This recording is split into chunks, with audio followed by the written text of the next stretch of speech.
Hello, and welcome to another episode of Brettcast Anime Talk.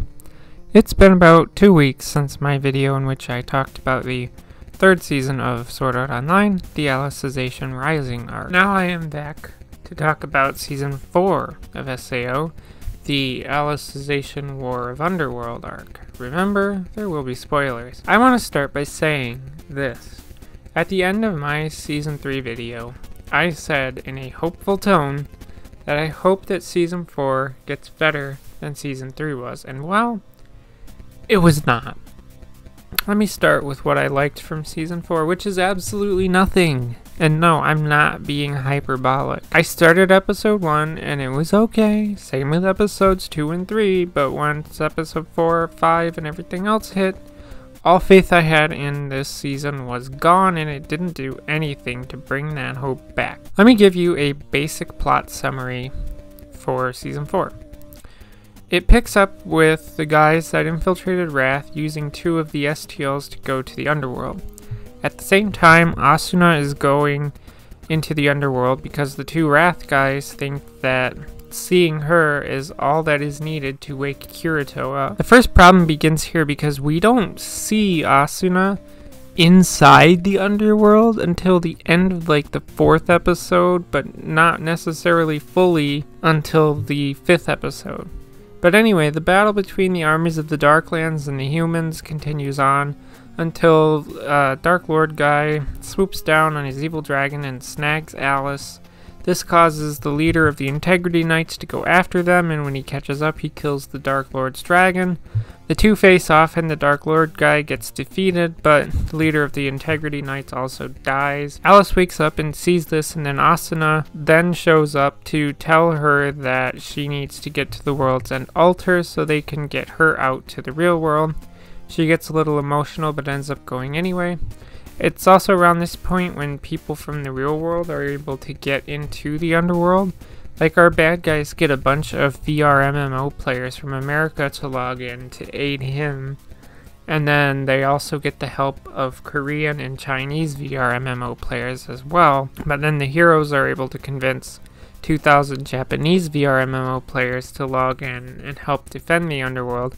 And this also includes the rest of Kirito's group. Speaking of the real world, the Wrath guys come to the realization that they can wake up Kirito with the aid of Asuna, Leafa, and Sinon, and somehow the magical lessons of Yu-Gi-Oh! Eventually, after a lot of fighting, Asuna and all the good guys surrender to the bad guys, so they bring out Kirito, and the guy ends up fighting other people and has another fight with Asuna before what the Wrath guys did to Kirito in the real world actually finally wakes him up.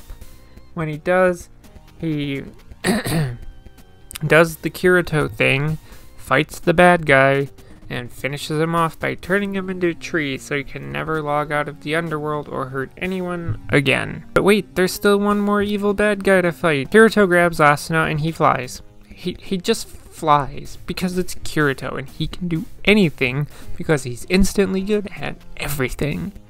Anyway, while flying, the Wrath guys tell him that the infiltrators turned off the limiters on the STL and it'll take effect in 10 minutes and it'll cause time in the Underworld to speed up so much that 200 years will be able to go by like in a blink of an eye. And that's bad because Kirito could die if he doesn't get out. They meet up with Alice near the World's End altar, but other bad guy is there, and you know what?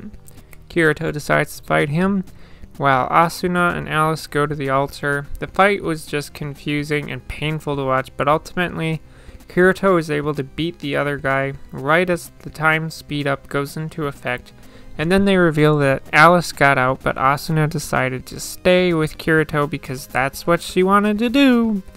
You go back to the real world for 2 episodes to show that the infiltrators put a bomb on the reactor powering Wrath's pyramid base place, but then this robot who had the fluct light of this guy who is related to one of the characters at Wrath, and it's slightly emotional, but I'm so confused why this was happening.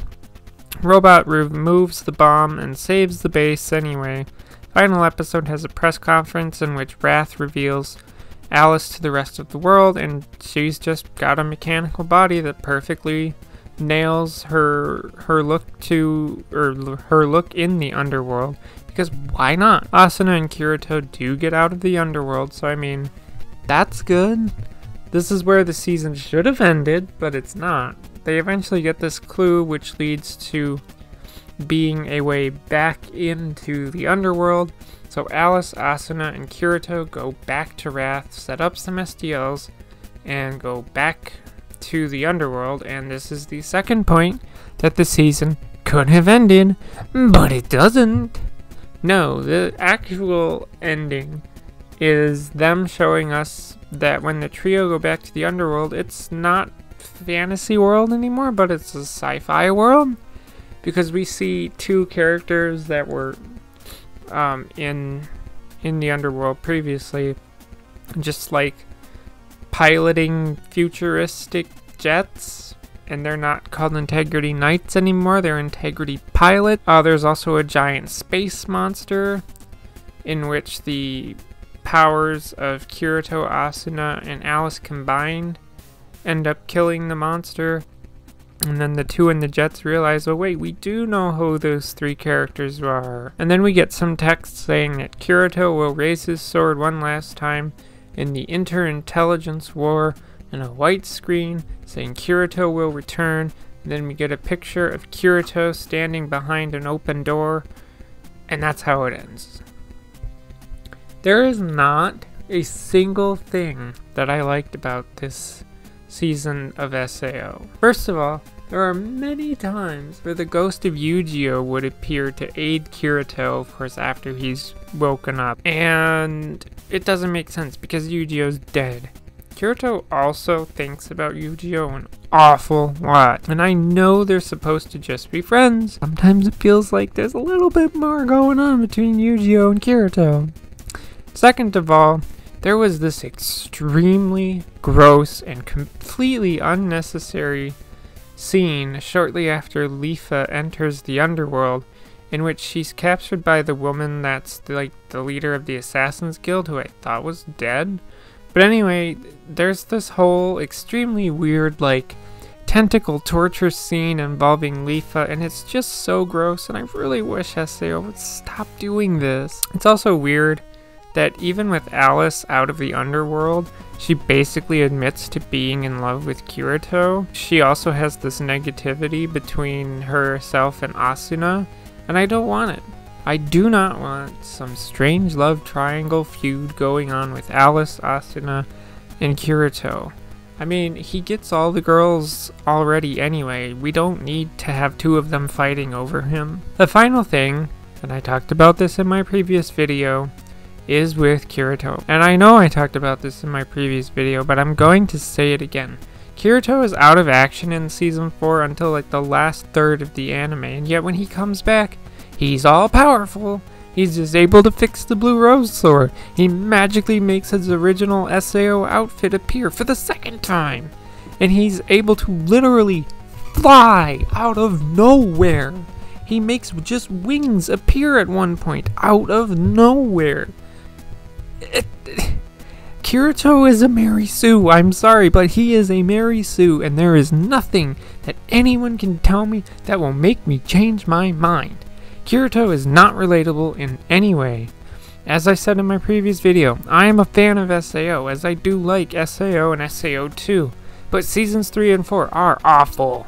It boggles my mind how many YouTube videos I find that call Seasons 3 and 4 the best that SAO has been. And I know, I said this all in my Season 3 video, but I do not care. I have never blindly hated on SAO. In fact, I've made a video where I defended SAO, saying that it's not bad, but it is not perfect. The first two seasons of it. But Seasons 3 and 4, they are not the best that SAO can be. I'm sorry to say it, but they're not. Because SAO can be a lot better than this. I feel that in Season 4, they would just do something, and then do something, and then do something, and keep doing things without explaining it at all. There's a fight where Asuna and is fighting, and the ghost of Yuki is just there to help her. Kind of like how Yu-Gi-Oh's ghost helps Kirito. why does this happen? Tell me why. Explain it.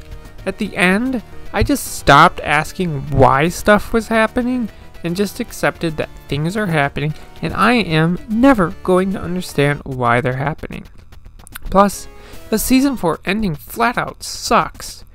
Why is the underworld science fiction now? Why are they in space? Why do they have fighter jets? Why is there a giant space monster? Also, I don't want to see a single comment saying, the light novels explain this, because that's not good enough. Remember when Halo 5 came out and people were shitting on it for you have to read 2 of the Halo novels, a comic book run, as well as watch 2 movies just to understand the characters and the plot of the game? If your answer to anything here or in my last SAO video is just read the light novels, the answer is no. I should not have to go to outside material to fully understand what I'm watching in the anime, as it should be in the anime. They need people to better adapt the light novels into anime, because this is getting absurd. Now, I have no idea where SAO is headed. I have no idea what the Interintelligence War is, but I can say that wherever it's going, I don't think I want to be a part of it anymore. I'm not sure yet, but this might be it for me with SAO. Sword Art Online, Alicization-War of Underworld is bad, and I cannot recommend it. That's all I have to say, so if you want to add to the conversation, leave a comment below. As always, thanks for listening, and goodbye.